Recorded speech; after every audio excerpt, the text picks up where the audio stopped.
So ayan mga kadrama-rama, alam ko pong inaabangan nyo po no, yung next na mangyayari po dito sa Abot Kamay na Pangarap, dahil alam naman po talaga natin na sobrang nakaka-tense na nga po talaga no, at saka excited din po talaga yung pinapakita talaga ni Director every episode po talaga dito sa Abot Kamay na Pangarap. At alam naman po talaga natin ngayon mga kadrama kung ano talaga yung totoong nangyayari ngayon dito sa Abot Kamay na Pangarap, na kung saan talagang itong si Doc Carlos ay talagang mayroon talaga siyang tauhan doon talaga sa labas, na talagang sinuhulan niya yung kanyang sniper talaga na ipabaril daw itong si Dax. Yun ang hindi alam ni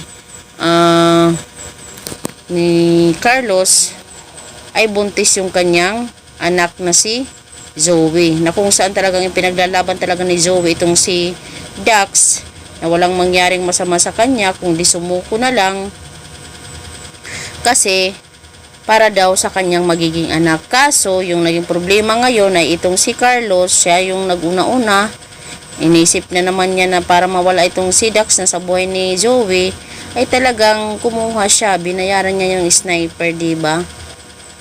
So ngayon yung mangyayari, itong si Zoe, dahil nga po sa may mangyayari talaga kay Dax, ay kasi possible maunahan talaga siya ng sniper kaysa sa mga pulis, kasi yung mga pulis yung gusto lang naman talaga nila ay sumuko itong si Dax para hindi siya masaktan.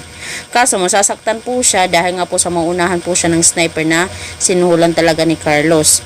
So ngayon yung masisisi itong si Annalyn, sasabi niya kung hindi ka nakialam di sana kami iniwan ni Dax, pakialamera ka kasi talaga Annalyn, di ba?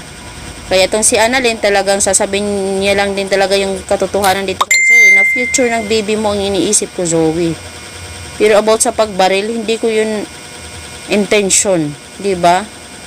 Yung sa amin lang, kaya pumunta kami dito ni Lyndon dahil para hindi ka sumama kay Dax, dahil alam mo naman na wala kang future dyan sa kanya.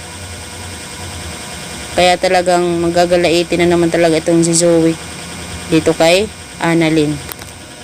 Dahil nga po sa gusto talaga piliin na lang talaga ni Zoe yung kanyang sarili, na kung saan siya happy kasama yung kanyang minamahal. Hindi na niya naiisip na i-please pa talaga yung mga tao, lalong lalo na diba doktor siya.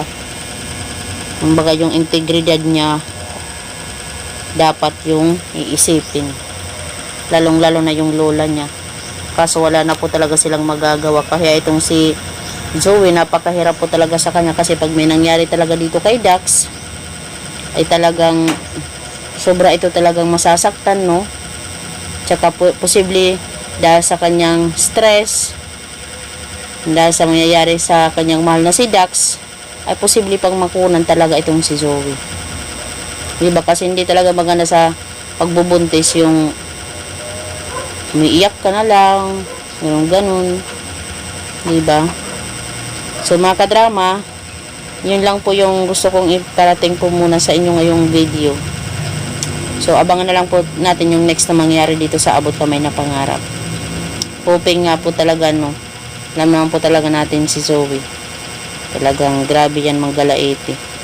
So yun lang po, bye bye, abangan natin.